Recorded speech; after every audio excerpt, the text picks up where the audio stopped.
गुज़िश्ता काफ़ी दिनों से रहीम यार खान के अंदर एक पॉलिटिकल पार्टी पाकिस्तान मुस्लिम लीग नवाज़,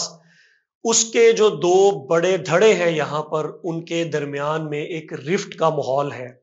और लेकिन एक चीज़ खुशाइंद है कि वो जो एक रिफ्ट ने ज़ोर पकड़ा था, वो आजकल काफ़ी कम हो चुका है। तो मैंने भी सोचा कि अब ज़रा मुनासिब वक़्त है कि जब सबने अपनी-अपनी राय दे दी है, तो आज जो है वो हम भी उसके ऊपर अपनी राय का खुलकर इज़हार करें। पाकिस्तान मुस्लिम लीग नून के यहाँ पे जो मेन 2 बड़े धड़े हैं, एक चौधरी जाफ़र इकबाल गुज्जर साहब, जो किसी भी तारुफ के मोहताज नहीं, और उनके साथ-साथ मियाँ इम्तियाज़ अहमद साहब, वो भी किसी तारुफ के मोहताज नहीं। इनके दरमियान जो रिफ्ट चली है वो आप सबको पता है कि NA 172 का ये जो हल्का है रहीम यार खान का, वहाँ पे टिकट से चली है कि अचानक ही इलेक्शंस को तकरीबन 1.5 साल का अरसा गुजर गया, और उसके बाद चौधरी जाफ़र इकबाल गुज्जर साहब का जो सोशल मीडिया पेज है, उसके ऊपर एक पोस्ट लगाई जाती है कि मुस्लिम लीग नून के जो सदर हैं मियाँ नवाज शरीफ साहब, उन्होंने अगले इलेक्शन के लिए जो है वो यहाँ से चौधरी जाफ़र इकबाल गुज्जर साहब को नामजद कर दिया है। अब यहाँ पे 2 चीजें जो हैं वो बड़ी अलार्मिंग थी। मैं बिल्कुल डिटेल में नहीं जाऊंगा, मैं सिर्फ दूसरे एंगल से चीजें आपके साथ डिस्कस करूंगा कि इलेक्शन जो है वो 2029 में मुतवक्के हैं, यानी कि जिसमें तकरीबन अभी जो है वो 3.5 साल का अरसा बाकी है। अब आखिर ऐसी क्या वजूहात थी कि 3.5 साल पहले मियाँ नवाज शरीफ साहब को जो है वो अपना कैंडिडेट इस हल्के के लिए अनाउंस करना पड़ा? ये एक अलहदा चीज है।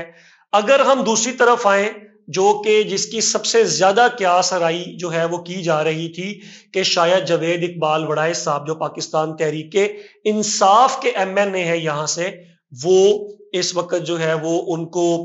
आउट कर दिया जाएगा अदालतों के थ्रू, यानी कि जो 9 मई के हवाले से कुछ केसेस हैं या इस तरह के कुछ मामलात जो उनके ऊपर FIRs हैं, तो उनको यहाँ से आउट करके इस हल्के में बाय इलेक्शन करवाया जाएगा।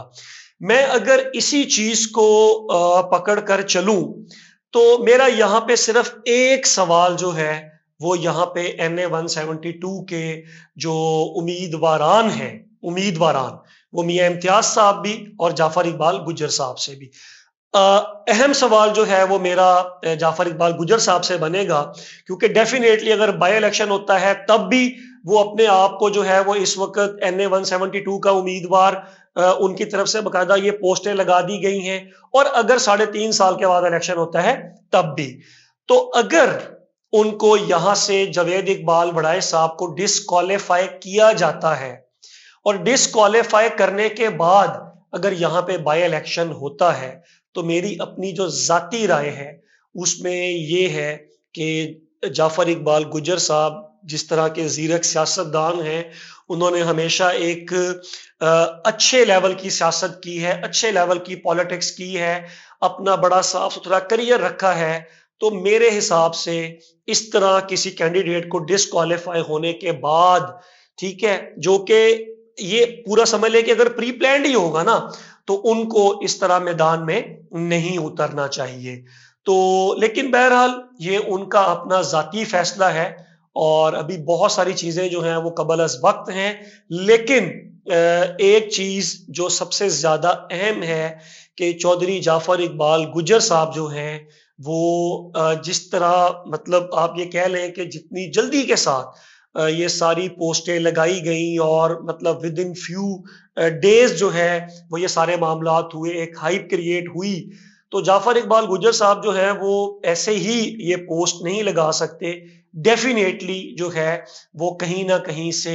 उनको ग्रीन सिग्नल ये दिया गया है। मैं ज्यादा क्या सराइयों में नहीं जाऊंगा, क्योंकि बहुत सारी चीजें जो है वो कबल अज वक्त होती हैं, और पाकिस्तान की जो पॉलिटिक्स है ये, इसमें कुछ भी जो है वो बईद किया जा सकता है, आप कुछ भी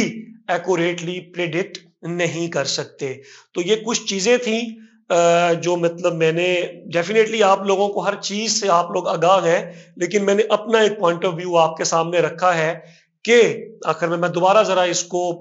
समराइज करूंगा कि अगर जावेद इकबाल वड़ाइस साहब को यहां से डिस्क्वालीफाई किया जाता है किसी भी बुनियाद पे, तो क्या जाफर इकबाल गुज्जर साहब जो हैं, उन जैसे जीरक सियासतदान जिन्होंने सारी जिंदगी 40-45 साल की जो उनकी सियासत का जो करियर है वो उन्होंने बड़ा साफ सुथरा गुजारा। तो मेरी जाती राय के मुताबिक उनको इस तरह मैदान में नहीं उतरना चाहिए। बहुत शुक्रिया।